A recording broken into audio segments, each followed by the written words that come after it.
প্রাথমিক স্কুলে সঙ্গীত শিক্ষক নিয়োগের নীতিগত সিদ্ধান্ত থেকে সরে আসেনি অন্তর্বর্তী সরকার। আরও বড় পরিসরে নিয়োগের জন্য আপাতত সিদ্ধান্ত স্থগিত করা হয়েছে বলে জানিয়েছেন প্রাথমিক শিক্ষা উপদেষ্টা। বলেছেন, সঙ্গীতের মতো মহৎ বিষয়কে ক্ষুদ্র দৃষ্টিভঙ্গিতে দেখার সুযোগ নেই। নির্বাচিত সরকার বিষয়টি বিবেচনা করে সিদ্ধান্ত নেবে বলেও আশা করেন তিনি।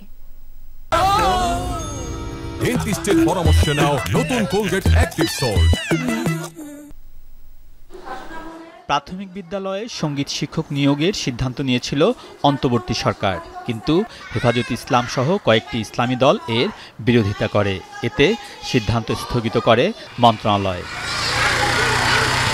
তবে প্রাথমিক শিক্ষা উপদেষ্টা বলছেন, নীতিগতভাবে সরকার প্রাথমিক বিদ্যালয়ে সঙ্গীত শিক্ষক নিয়োগের পক্ষে।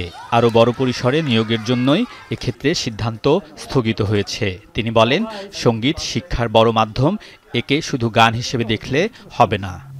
সঙ্গীতকে তো ন্যারোভাবে দেখাটা ঠিক না, কারণ আমরা যখন আবৃত্তি করি, আমরা যখন বক্তৃতা দিই, সব কিছুর সঙ্গে সঙ্গীত যুক্ত হয়ে থাকে। ফলে সঙ্গীতকে আমাদের একটু বড় স্পেয়ারে দেখা দরকার।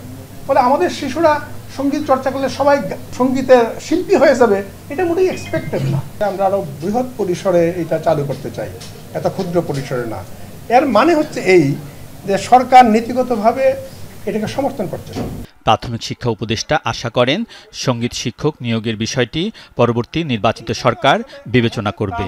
আমাদের টার্ম তো বেশি না, ফলে আমাদের টার্মে তো এত বড় পর্যায়ে যাওয়ার সুযোগ হয়তো হবে না। এই বিষয়গুলোতে মানুষজনের মধ্যে একটা বোধ তৈরি হচ্ছে যে না, এটা একটা প্রয়োজনীয় জিনিস।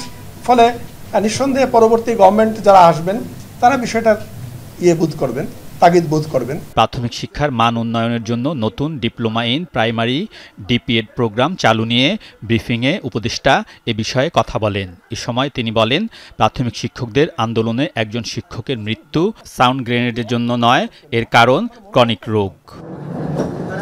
আলমগীর স্বপন, যমুনা নিউজ, ঢাকা।